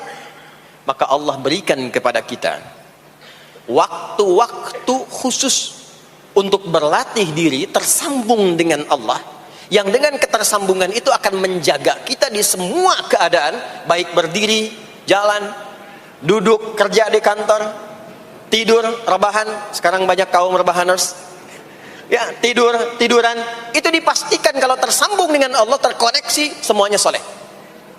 Karena kalau ingat, ya, saya duduk ingat Allah. Kalau ingat di pekerjaan ingat Allah, mustahil kita bisa menuliskan sesuatu yang Allah tidak sukai. Tambahin nolnya, ya, bikin paraf, tanda tangan pada proyek yang tidak benar, mustahil. Karena ketika sedang tanda tangan ingat Allah. Ya. Nah, dalam bahasa Arab, sesuatu yang tersambung dengan kuat sehingga selalu menempel dan sulit terpisahkan, itu bahasa Arabnya disebut dengan silah. Dari wasala yasilu silah. Ibadah yang melatih kita untuk terus tersambung sehingga ingat pada Allah di setiap keadaan, yang dengan ingat itu menjadikan otomatis amal perbuatan kita ingin dipastikan diridhoi dan disukai oleh Allah, sehingga berubah menjadi soleh. Ibadah yang melatih kita untuk mendapatkan itu disebut dengan sholat namanya. Sholat. Makanya sholat disebut sholat bukan hanya mengandung unsur doa, tapi latihan yang Allah berikan kepada kita untuk mengoneksikan diri kita sehingga dalam semua kegiatan kita ingat Allah. Itu yang dimaksud di Quran surah keempat An-Nisa di ayat ke-103. Ya. idza qadaitumus salata, maka jika Anda telah tuntas mengerjakan salat, fadhkurullah. Ciri orang yang berhasil salatnya adalah dia mampu mengoneksikan dirinya dengan Allah. Makanya kalau sudah selesai salat, kita sudah ingat Allah. Nah, kalau belum ingat Allah, diminta coba ingat lagi. Selesai salat, jangan buru-buru meninggalkan tempat kita salat. Ingat dulu, sambungkan dulu, sehingga saat keluar dari tempat kita salat sudah ingat Allah. Bahasa Arabnya mengingat Allah itu disebut dengan zikir, zikrullah. Karena itu salat disebut dengan zikir. Buka Quran surah ke-20 Thaha ayat ke-14. Saya nggak akan keluar dari Quran hadis sehingga nggak bisa didebat. Nggak bisa didebat. Anda nggak bisa debat karena ini bukan pikiran, karena ini Quran dan hadis. Quran surah ke-20 Thaha ayat ke-14. Innani anallahu la ilaha illa ana fa'budni wa aqimis salata lidzikri. Salat disebut dengan zikir. Zikir itu artinya ingat. Makanya tadi saya katakan di awal, salat itu melatih kita supaya ingat Allah. Karena itu ketika kita salam, assalamualaikum warahmatullahi wabarakatuh, assalamualaikum warahmatullahi wabarakatuh, belum ingat kita kepada Allah, maka diminta zikir pasca salat. Setelah salat ada zikir kan? Dan zikir pertamanya apa? Hadis Muslim, astaghfirullah, astaghfirullah, astaghfirullah. Itu yang paling singkat. Kalau mau agak panjang, astaghfirullahalazim, alladzi la ilaha illa huwal hayyul qayyum wa atubu ilaihi. Kenapa istighfar? Karena kita memohon ampun kepada Allah kalau dalam salat tadi belum nyambung sama Allah. Karena ada orang yang saat salat bukan ingat Allah, dia masih ingat dunia. Padahal dari sejak awal sholat sudah diminta buang urusan dunia ke belakang. Makanya kita bertakbir, itu ada kitabnya. Asrarus shalah, nadharat fi ma'anis shalah. Ketika Anda mulai bertakbir, takbir begini, Allahu Akbar. Kenapa mengangkat tangan gini salah satunya? Di antara maknanya, buang urusan dunia ke belakang. Pasrahkan dirimu kepada Allah. Kalau sholatnya ingin khusyuk, jangan bawa urusan dunia ke dalam sholat. Buang. Yang menjadikan seseorang kurang khusyuk begitu takbir, dunia masih dibawa. Lisannya berucap Allahu Akbar, tapi pikirannya motor Hu Akbar, mobil Hu Akbar, ya kan? Status tuh belum diupdate Hu Akbar, ya, miss call belum dibalas Hu Akbar. Itu bermasalah, sehingga mudah dikerjai setan. Ada setan namanya khanzab di Sunan Abu Daud. Saat seseorang mulai bertakbir, kata Nabi, fayaqulu syaitanu, di situ setan mulai beraksi. Sebelum takbir kita dibikin fokus. Anda silahkan praktekkan. Kalau mau sholat rasanya fokus. Tapi mulai bertakbir Allahu Akbar, setan mulai beraksi, kata Nabi. Udhkur kada, udhkur kada. Ingat ini, ingat itu. Hatta la yash'ural musalli kamrak'atan yusalli. Sampai ada orang sholat yang tidak sadar berapa rakaat sedang menunaikan sholatnya. Subuh berapa rakaat tadi? 2 diucapkan, tapi ketika dipraktekkan ada yang 3. Ada yang 1, ya, ada yang begitu, ada tapi di hati saya gitu ya. Nah ini, makanya setelah kita sholat, salam, assalamualaikum, assalamualaikum, itu kita mencoba menyempurnakan dengan apa? Istighfar dulu. Kalau tadi ada yang belum tersambung, setelah itu apa? Kita sambungkan Allahumma antas salam, subhanallah, alhamdulillah, Allahu Akbar. Makanya dilatih 33 kali. Sekali belum nyambung, 2 kali. 2 kali belum nyambung, 3 kali. 3 kali belum ingat, 4 kali. Masa iya sih sampai 33 kali belum ingat juga? Bapak nama siapa? Joni. Siapa Pak? Joni. Siapa Pak? Joni. Siapa Pak? Apa enggak dengar saya Joni?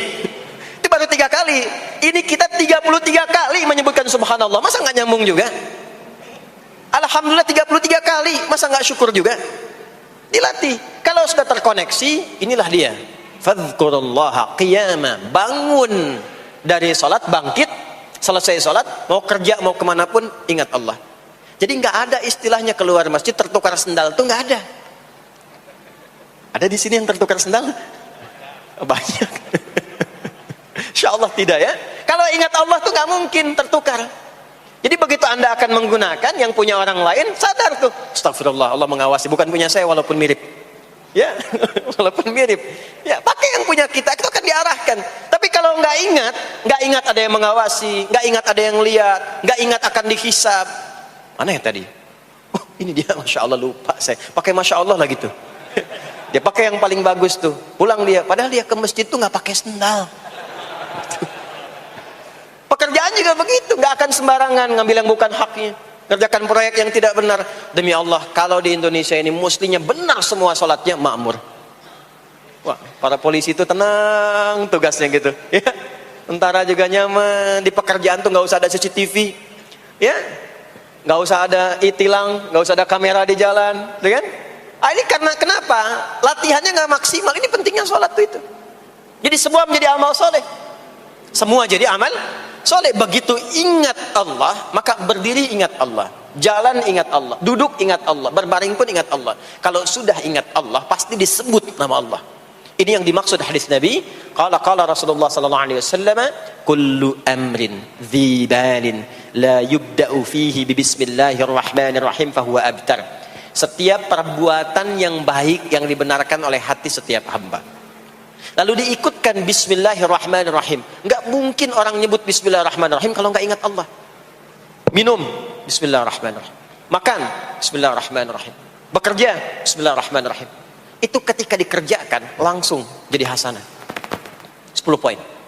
Ada pahalanya. Dan jangan dianggap ringan ya. Ini kalimat ringan tapi menentukan saat pulang, saat meninggal nanti.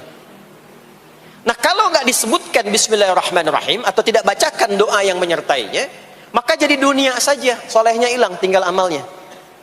Dibalasnya di dunia, akhiratnya nggak ada. Itu yang dimaksud Quran surah ke-25 Al-Furqan ayat 23. Wa qadimna ila ma 'amilu min 'amalin faj'alnahu haba'an manthura. Kalau ada orang berbuat baik di dunia tapi tidak disertakan niat akhirat, kami balas dunianya. Anda kerja belasan tahun, puluhan tahun untuk dunia aja, dapat gaji, dapat benefit, dapat penghargaan. Ada yang juara, ada yang dapat bintang, champion, ya, ada yang promosi jabatan, tapi niatnya untuk dunia. Allah adil, kata Allah, kerja keras dia untuk dunia, saya balas dengan balasan dunia. Tapi kalau diniatkan akhirat, dunia dapat, akhiratnya pun dapat. Kan kerjanya sama, etosnya sama, di tempat yang sama. Kita niatkan akhirat, gak ada ruginya. Begitu meninggal, dapat.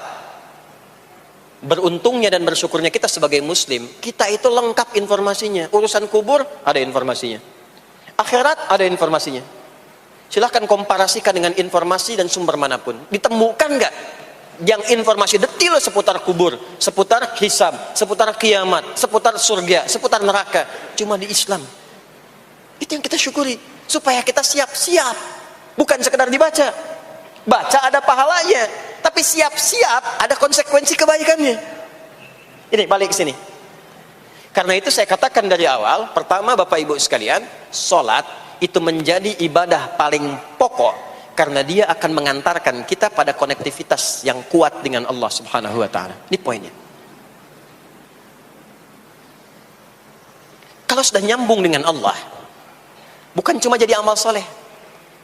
Orang-orang yang tersambung dengan Allah di semua aktivitas kehidupannya, maka akan mendapat jaminan langsung dari Allah Subhanahu wa taala yang memudahkan semua urusan hidupnya. Mudah sukses, mudah bahagia, mudah tenang. Semua kemudahan yang kita raih dalam konteks kebahagiaan, ketenangan, kesuksesan itu kalau digabungkan semua maknanya, berubah katanya menjadi falah. Apa namanya? Falah. Falah itu bahagia, sukses, nyaman. Kalau dibuka kamus English Arabic misalnya, falah itu bahasa Inggrisnya success and happiness. Bukan cuma bahagia, bahagia dan sukses. Bukan cuma sukses, karena ada orang sukses belum tentu bahagia. Saya sering tanya yang ini nih, dan biasanya para ibu yang juara menjawabnya itu. Ya, pilih mana? Kaya tapi gelisah, atau miskin tapi tenang? Miskin tapi tenang. Sukses tapi gelisah, ya, atau miskin tapi tenang? Sukses tapi tenang, ya. Sukses dan bahagia. Nah, sukses dan bahagia itu bahasa Arabnya falah. Ini poinnya. Falah. Nah, sekarang coba kita dengar baik-baik. Cek telinganya masih ada nggak tuh? Cek telinga masih ada nggak?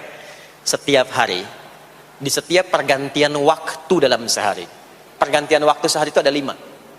Dari mulai subuh, ke siang, zuhur, ke sore, asar, mau habis sore menjelang malam, maghrib, muncul malam, isya. Itu setiap hari 5 kali berganti waktu diperdengarkan oleh Allah. Hambaku, kamu harus bahagia. Hambaku, kamu harus sukses. Apapun pekerjaanmu, sukses. Apapun aktivitasmu, harus bahagia. Harus senang, harus tenang. Falah. Kuncinya apa? Salat. Diperdengarkanlah hayya 'alas shalah. Diperdengarkan di telinga kita. Telinga bahasa Arabnya udhun. Jamaknya adzan. Maka kalimat yang diperdengarkan 5 kali sehari itu disebut dengan adzan. Dan satu-satunya lafaz yang diperdengarkan 24 jam di muka bumi ini tak pernah berhenti. Makanya setiap tempat terjadi perbedaan waktu sholat. Ya, di sini tadi subuhnya jam berapa? 4.13, 12, 49, 4.10. Terjadi perbedaan pendapat tentang waktu subuh. Ya, ini menandakan bahwa bukan dari tempat yang sama. Saya di Bekasi tadi 49. 4:09, sini 4:13. Jadi setiap detik, setiap menit, ini adzan, sana adzan. Ini adzan, sana adzan. Terus bersautan. Dan kalau kita dengarkan sedunia itu dari beda waktu, 24 jam diperdengarkan. Hayya 'alas shalah. Ayo salat. Kenapa mesti salat ya Allah? Hayya 'alal falah. Dengar tuh baik-baik kata Allah. Salat akan mengantarkan engkau pada kebahagiaan. Salat mendekatkan engkau pada kesuksesan. Salat mengantarkan engkau pada kedamaian. Makanya kalau orang sholat pasti tenang hatinya. Kalau nggak percaya silakan. Sholat itu diantara manfaatnya mendatangkan ketenangan. Sholat mendatangkan kesuksesan. Karena itu sholat bukan hanya ibadah yang diwajibkan pada umatnya Nabi Muhammad SAW saja, tidak. Semua nabi dan rasul yang pernah bertugas di bumi itu semuanya sholat dan meminta umatnya sholat. Hanya memang kita yang paling sempurna menunaikannya, caranya. Ya, dulu umat nabi-nabi lain juga sholat. Contoh, Nabi Musa sholat. Nanti diviralkan di Quran surah ke-20, Thaha ayat 14. Nabi Isa alaihi salam yang paling dekat ke Nabi Muhammad 600 tahun sebelum Nabi lahir, itu sholat. Beliau sholat. Diviralkan di Quran surah 19 Maryam ayat 31 sampai 33. Ya, sampai ke 33-nya wa ja'alani mubarakan aina ma kuntu wa awsani bis shalah. Salat. Siapa lagi? Nabi Zakaria.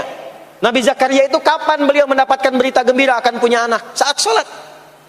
Jadi berdoa, masuk ke mihrabnya Maryam, melihat Maryam punya banyak keistimewaan, maka beliau sholat di mihrabnya itu. Di Quran surah ketiga Ali Imran ayat 38 sampai 39. Hunalika da'a Zakaria rabbah qala rabbi habli min ladunka dzurriyyatan thayyibah innaka sami'ud du'a. Turun jawaban, fanadathul malaikatu wa huwa